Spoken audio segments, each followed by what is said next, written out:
పొడిదగ్గు సమస్యని తగ్గించే ఔషధం తయారీకి కావలసిన మూలికలు పదార్థాలు: తాలిసపత్రి, మిరియాలు, సొంఠి, పిప్పళ్ళు, వెదురు ఉప్పు, యాలకులు, దాల్చిన చెక్క, పటిక బెల్లం. కావలసిన మూలికలు పదార్థాలు చూసారు కదా. ఇక తయారీ విధానం డాక్టర్ గారిని అడిగి తెలుసుకుందాం. డాక్టర్ గారు, మరి తయారీ విధానం చెప్తారా? అలాగేనమ్మా, చాలా తేలిగ్గా తయారు చేసేసుకోవచ్చు. మనం బౌల్ రెడీగా పెట్టుకున్నాం కదా, ఇందులో మొట్టమొదటి ఏం వేయాలో చెప్తాను. దీన్ని తాలీసపత్రి అంటారు. ఇది పొడి దగ్గు తగ్గించడానికి చాలా చక్కగా ఉపయోగపడేటువంటి ఔషధం అనమాట. దీని ఆకులు, ఈ తాలీసపత్రి అనే దాని ఆకుల్ని మనం ఇందులో వాడుతూ ఉంటాం. ఈ తాలీసపత్రి చూర్ణాన్ని 40 గ్రాములు లెక్కగా తీసుకోండి మీరు. మేము మీకు చూపించడానికి సుమారుగా వేసి చూపిస్తాం. ఒక 4 చెంచాలు తాలీసపత్రి చూర్ణాన్ని అందులో వేసుకుందామా.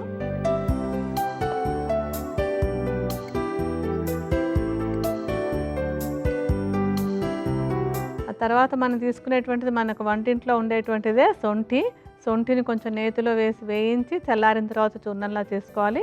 ఈ చూర్ణాన్ని ఒక 10 గ్రాములు వేసుకోండి.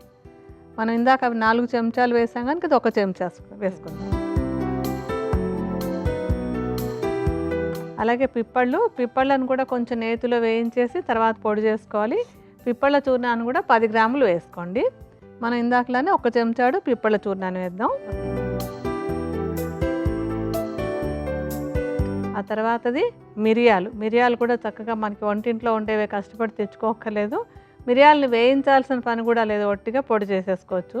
మిరియాల చూర్ణం ఒక 10 గ్రాములు వేసుకోండి. 1 చెంచాడు మిరియాల చూర్ణం వేద్దాం మనం. వెదురుప్పు అంటాం మనం తెలుగులో చెప్పేటప్పుడు, దీన్ని సంస్కృతంలో వంశలోచనం అంటారు. ఇది ఈ దగ్గు తగ్గించడానికి చాలా చక్కగా ఉపయోగపడుతుంది. వెదురు ఉప్పు చూర్ణం కూడా 10 గ్రాములు వేసుకోండి. ఇందాకలానే 1 చెంచాడు వేద్దాం ఇది కూడాను. తర్వాతది యాలక్కాయలు. ఇది మనకి వంటింట్లో ఉండే పదార్థమే కదా ఇది కూడాను. యాలక్కాయలని చక్కగా తొక్క తీసేసి మెత్తటి పొడిలా చేసుకోండి. ఈ పొడి కూడా 10 గ్రాములు వేసుకోండి. 1 చెంచాడు యాలక్కాయల చూర్ణం కూడా వేద్దాం. ఆ తర్వాత దాల్చిన చెక్క. ఇది కూడా మనకి ఇంట్లో ఉండేది. ఏంటంటే ఈ ఔషధంలో మనకి ఎక్కువగా ఇంట్లో ఉండని పదార్థం అంటే ఏదైనా ఉందంటే తాలిసపత్రి ఒకటి, వెదురుప్పు ఒకటి. మిగతా అన్ని మనకి ఇంట్లో ఉండేటువంటి పదార్థాలని వాడుకుంటున్నాం. ఈ దాల్చిన చెక్కను కూడా మెత్తటి పొడి చేసేసుకోండి. ఇది కూడా ఒక 10 గ్రాములు వేసుకోండి.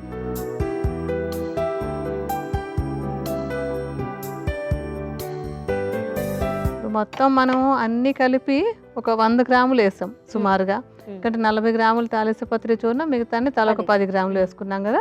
ఇప్పుడు దీంట్లో మనం పటిక బెల్లం చూర్ణం కూడా కలుపుకోవాలి. ఇప్పుడు అన్నింటికి సరిపోయేలాగా సమానంగా పటిక బెల్లాన్ని మెత్తగా పొడి చేసేసి ఒక 100 గ్రాముల పటిక బెల్లం చూర్ణాన్ని కలుపుకోవాలి. సో ఇప్పుడు మనం ఎంత చూర్ణాన్ని వేసామో ఆ చూర్ణానికి సరిపోయేలాగా పటిక బెల్లం చూర్ణం కలుపుకుందాం.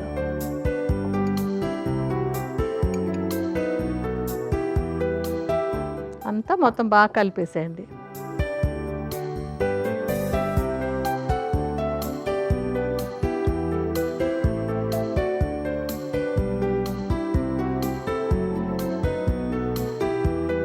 అంతా కలిపేసి దాన్ని చక్కగా టైట్గా ఉండే ఒక గాజు సీసాలో పోసి, అంటే గాలి లోపలికి వెళ్లకుండా ఉండేలా మూత పెట్టి ఉంచుకోవాలన్నమాట. పటిక బెల్లం వేసాం కదా, మళ్ళీ తడి అది తగిలిందంటే అది తడితడిగా అయిపోతుంది పౌడర్ అంతా కూడాను. అందుకని తడి గాలి ఏం తగలకుండా టైట్గా ఉండే బాటిల్లో వేసి పెట్టుకోవాలి. ఇంకా మన ఔషధం రెడీ అయిపోయినట్టే. ఓకే, మరి దీన్ని ఏ విధంగా తీసుకోవాలో చెప్తారా? తప్పకుండానమ్మా.